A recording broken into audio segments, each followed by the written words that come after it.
क़यामत से पहले का सबसे खतरनाक फितना। हजरत मोहम्मद मुस्तफ़ा सल्लल्लाहु अलैहि वसल्लम ने फरमाया, याजूज और माजूज हर दिन उस दीवार को खोदते हैं जिसे अल्लाह ताला ने उनके और दुनिया के बीच खड़ा किया है। जब वो दीवार के करीब पहुंच जाते हैं तो कहते हैं कल वापस आएंगे, लेकिन जब अगली सुबह लौटते हैं दीवार पहले जैसी मजबूत होती है।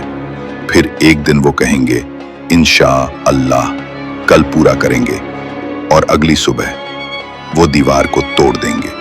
जब वो दीवार को तोड़कर दुनिया में दाखिल होंगे, उनकी तादाद इतनी ज्यादा होगी कि पूरे के पूरे दरिया पी जाएंगे। वो हर पहाड़ और हर वादी को कुचल डालेंगे। जमीन फितनों से कांप उठेगी, लोग चीखेंगे, भागेंगे, लेकिन कोई पनाह नहीं मिलेगी। फिर अल्लाह ताला हजरत ईसा इब्न मरियम अलैहिस्सलाम को नाजिल फरमाएगा। हजरत ईसा अलैहिस्सलाम अल्लाह से दुआ करेंगे और फिर अल्लाह ताला याजूज माजूज पर एक खास कीड़ा भेजेगा जो उनके जिस्मों में दाखिल होकर उन्हें सबको हलाक कर देगा।